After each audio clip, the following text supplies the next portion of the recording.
வணக்கம். இன்றைக்கி மதுரை ஸ்பெஷல் கருப்பட்டி பருத்தி பால் எப்படி பண்ணலான்னு பார்க்கலாங்களா? பார்க்கவே எவ்வளோ சூப்பராக இருக்குது பாருங்கள். ஒரு சாக்லேட் கலரில் டேஸ்ட் ரொம்ப ரொம்ப நல்லாயிருக்கும். அத்தன்டிக்காக அவங்க எப்படி பண்ணுவாங்க, அந்த பொருள் வந்து எப்படி சேர்ப்பாங்க, என்னென்னலாம் அதில் சேர்ப்பாங்களோ அதே மாதிரி தான் வந்து செஞ்சுருக்கோம். நீங்கள் கடையில் வாங்கினா கூட இந்த டேஸ்ட் வந்து இருக்காது. இதை ட்ரை பண்ணுங்கள், கண்டிப்பாக டேஸ்ட் வந்து சூப்பராக இருக்கும். கண்டிப்பாக வந்து வீட்டில் பெண் குழந்தைங்க இருக்கிறாங்கன்னா செஞ்சு கொடுங்க. இம்யூனிட்டி பவர் வந்து நல்லா வந்து இன்க்ரீஸ் ஆகும். சளி ப்ராப்ளம்லாம் நல்லா சரியாகிடும். லங்ஸுக்கு வந்து ரொம்பவே வந்து நல்லது. இது பார்க்குறதுக்கு பாருங்கள், நல்லா சாக்லேட் கலரில் இருக்குது. இது செஞ்சு கொடுத்தீங்கன்னா குழந்தைங்க கண்டிப்பாக வந்து விரும்பி சாப்பிடுவாங்க. கலர் வந்து சாக்லேட் கலராக இருக்குன்னு நல்லா ஃப்ளேவராகவும் இருக்கும். இல்லை சேர்த்துருக்கிறது எல்லாமே வந்து உடம்புக்கு ரொம்ப ரொம்ப நல்ல பொருட்களை தான் நம்ம வந்து சேர்த்துருக்கோம். வீடியோ முழுசாக பாருங்கள். வாங்க வீடியோக்குள்ளே போகலாம். நான் இன்றைக்கி வந்து பருத்தி கொட்டை வந்து கடையிலேருந்து வாங்கிட்டு வந்தேங்க.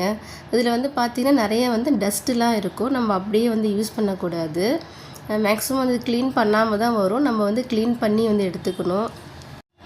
இதில் வந்து வேஸ்ட்டு, அதுக்கப்புறம் வந்து பார்த்திங்கன்னா இந்த குச்சி இந்த மாதிரிலாம் இருக்கும்.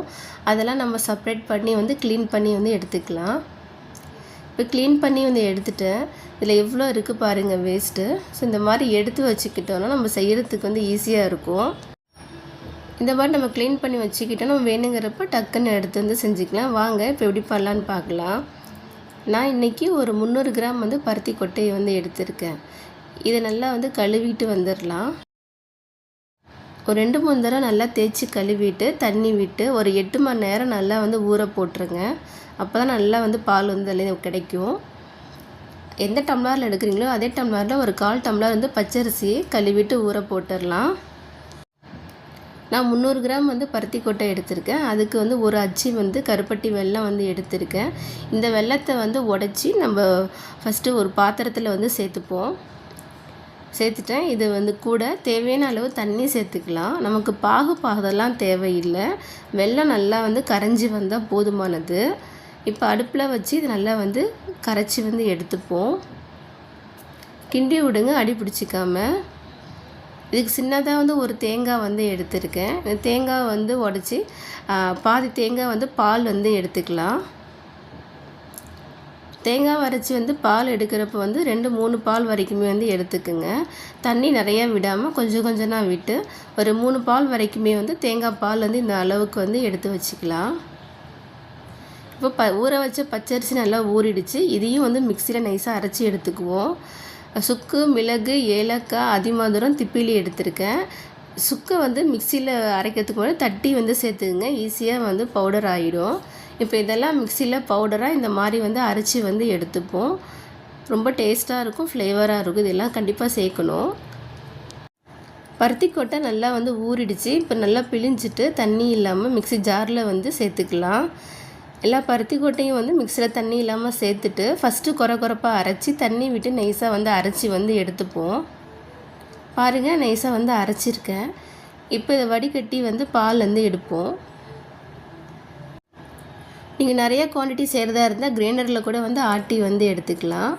இப்போ கொஞ்சம் தான் செய்யறதுனால மிக்சியில் வந்து அரைச்சிருக்கேன். இப்போ இந்தளவு பால் வந்திருக்கு பாருங்கள். இதே மாதிரி திரும்பவும் வந்து இந்த சக்கையை வந்து மிக்சி ஜாரில் போட்டு திரும்ப அரைச்சி ரெண்டாவது பால் வந்து எடுத்துப்போம். அரைச்சி வந்து எடுத்துகிட்டு எவ்வளோ திக்காக இருக்குது பாருங்கள். அதை வடிகட்டிக்கலாம்.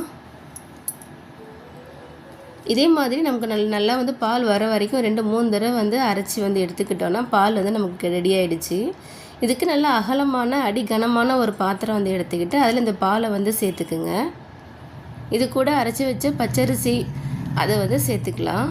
நைஸாக அரைச்சிருக்கணும். சேர்த்துட்டு அடுப்பில் வச்சு வந்து கிண்டி விடுங்க. இது டேஸ்ட்டுக்கு வந்து ஒரு 4 கல் வந்து உப்பு வந்து சேர்த்துப்போம். இது நல்லா வந்து ஒரு 10-15 நிமிஷம் வந்து கொதிக்கணுங்க. பச்சை வாசம் போக நம்ம வந்து கொதிக்க விடணும். உயரமான பாத்திரமாக இருக்கும். அப்போ தான் பொங்கி வராமல் வந்து இருக்கும். கிண்டி விட்டே இருங்க. பார்த்திங்கன்னா கலர் வந்து எப்படி வந்திருக்கு பாருங்கள். அந்த பச்சை வாசம் போய் நல்லா திக்காக இருக்கும். இப்போது நம்ம வடிகட்டி வச்சுருக்கிற கருப்பட்டி பாகை வந்து இதில் சேர்த்துப்போம். இதை சேர்த்துட்டு நல்லா வந்து மிக்ஸ் பண்ணி விடுங்க. இப்போ இதில் நம்ம எடுத்து வச்சுருக்கிற தேங்காய் பால் வந்து சேர்த்துக்கலாம். உங்களுக்கு தேங்காய் துருவல் வேணும்னா நீங்கள் தேங்காய் துருவலும் சேர்த்துக்கலாம். டேஸ்ட் வந்து சூப்பராக தான் இருக்கும். நான் தேங்காவை சேர்த்துட்டேன் எல்லாத்தையுமே. இப்போ நுணுக்கி வச்சுக்கிற பவுடர் எல்லாத்தையும் சேர்த்துக்கலாம். இந்த பொடிகள் எல்லாமே வந்து கண்டிப்பாக சேர்க்கணுங்க. இது வந்து லங்ஸை நல்லா பலப்படுத்துறது இல்லாமல் இம்யூனிட்டி பவர் கொடுக்கறது இல்லாமல் பார்த்தீங்கன்னா சளி பிடிக்கிறத வந்து தடுக்கும். அடிக்கடி வந்து சளி வந்து பிடிக்காது. பிடிக்கிறவங்க கண்டிப்பாக இந்த பருத்திப்பால் எடுத்துக்கலாம். இப்போ கொதி வரப்போ வந்து பார்த்திங்கன்னா ஒரு ஸ்பூன் வந்து நெய் சேர்த்துக்குங்க. நெய் சேர்த்து நல்லா வந்து ஒரு கொதி வந்து கொதிக்க விடலாம். அதை நல்லா கொதித்து வரணும். கொதித்து வந்தோடனே வந்து அடுப்பை வந்து ஆஃப் பண்ணிடலாம். பருத்தி பால் வந்து ரெடி ஆகிடுச்சு. டேஸ்ட் வந்து சூப்பராக இருக்குங்க. ரொம்ப மறந்து போன நம்ம பாரம்பரிய உணவு வகைகளில் இந்த பருத்தி பாலும் ஒன்று.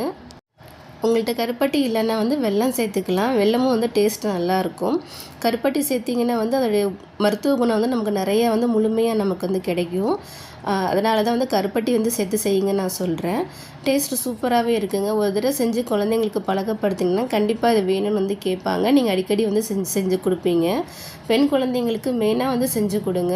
அவங்களுக்கு ரொம்பவே வந்து நல்லது. இடுப்பு எலும்பு வந்து ஸ்ட்ராங் பண்ணுறதுலேருந்து கர்ப்பப்பையை பலப்படுத்தும். இந்த வீடியோ பிடிச்சிருந்துச்சுன்னா லைக் பண்ணுங்கள், ஷேர் பண்ணுங்கள். மறக்காமல் என் சேனலை சப்ஸ்கிரைப் பண்ணி சப்போர்ட் பண்ணுங்கள். நன்றி, வணக்கம்.